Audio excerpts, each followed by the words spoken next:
Welcome back to the Sports Source. This segment brought to you by Games and Things, whether it's tournament basketball, college or pro baseball, just TV and movies. Turn your media room into a true 100% theater experience. You can do that with fantastic home theater seats. I mean, some of these things are like right off the bridge of the SS Enterprise, just so technologically advanced, I'm too dumb to use them. Well, that actually doesn't say much. But they also have just really plush, nice, good-looking seats. Whichever way you want to go, they've got a selection like you wouldn't believe. OurGameRoom.com to learn more, or get to their store, Kingston Pike, Level Road in West Knoxville. Games and Things, because life should be fun. Okay, we haven't started with Bob in a while. Bob, I'll let you start. Just your thoughts, or anybody who wants to jump in here. Thoughts on Kansas, Purdue already being out. Thoughts on how the SEC has performed. Anything stood out to you in this tournament so far?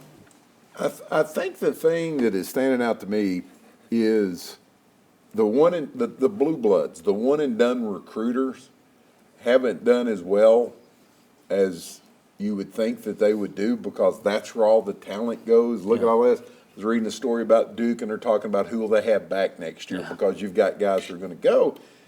And does it speak well of, okay, we're not getting one and done, we're going to get four and done, and by the time he's four, he's going to be bigger, he's going to be stronger, he's going to be more mature. I thought you saw that yesterday with Tennessee. I think you've seen it in some other games too, where a Princeton is a veteran team. Yeah. Okay, does that make a difference these days? And I think it certainly probably can. does. Yeah. And I think that could be why you're seeing more upsets. The smaller teams or more veteran teams, not as athletic, not as good, not going to the NBA, but older, more mature. Okay.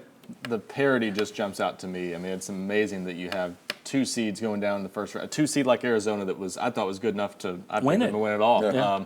A lot of people did. Dumb pick, but no. but to have a one seed like Purdue lose to a team as bad on paper as Fairleigh Dickinson. I mean, this just shows you any tournament win has to be celebrated now. Purdue would have won that game by 40 15 years ago. Now it's a tough game. They might win it by 40 next week. They might. I also think we're seeing why it is a fantastic way, a fantastically entertaining way to determine a champion. It does not determine the true best team in any way, shape, or form. I just think it's because Purdue doesn't lose a 7-game series to FDU. No, they don't lose a 3-game series. Arizona doesn't lose a 3-game series to Princeton. Those things don't happen. But in this format, you're hot on the right day, the shots are falling, you shoot better than your other team, you win, you move on.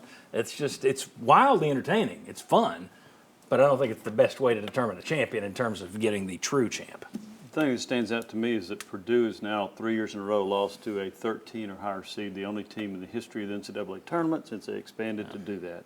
They are choke artists. Right. That's what it looks like to me when you do that. The other thing is Princeton. They're the second Ivy League team since in the last 40-some-odd years to get to the Sweet 16. The last Ivy League team to make Final Four was Penn in 1979. So what they're doing is pretty impressive. I like what I've seen out of them. I think it's interesting that Virginia is another one you can throw out there. Is Feast or famine? Is their guy a big game coach or is he not? Because 3 first-round exits to double-digit seeds, and the other year of those 4, he won the whole tournament. So is he a big game coach or not? Feast Chuck, or famine? what stands out? Anything SEC-wise? Well, yeah, They had a good I start. thought the SEC's done pretty well, right, guys? I mean, Started 6-2. I'm surprised that I thought Missouri would still be playing. I did too. And they're out. But is it Alabama and everybody else? That's the way it was kind of in the SEC season. Now is it going to be that way in the NCAA tournament too? And if Alabama keeps shooting the ball, it certainly looks like it could be. I keep waiting for them to stumble, but I'm not really sure they're going to. Yeah, I do too. And I tell you what, we got an interesting note on Tennessee and Alabama in the next segment. But let me throw up the graphic here. I think this is interesting. I went back and looked this week. More Cinderellas right now. Since tournament expanded to 64 teams back in 1984, and of course it's 68 now, but that was when they started seeding 1 to 16. 1 seeds have lost to 16 seeds twice. 2 seeds have lost to 15 seeds 11 times, and 3 seeds have lost to 14 seeds 22 times. That's 35 times total since 1985. 20 of those came in the 27 years from 85 to 2011. There were 27 tournaments. 15 of those have come in the last 12 tournaments.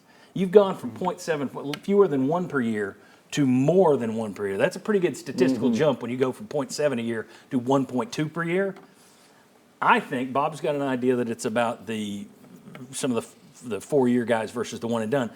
I think it has to do with shorter shot clock and the analytics making people throw up more three-pointers. I just think it makes it all more wild, and that's the impact, is you're getting more Cinderellas. More of these extreme low seeds are beating the high seeds.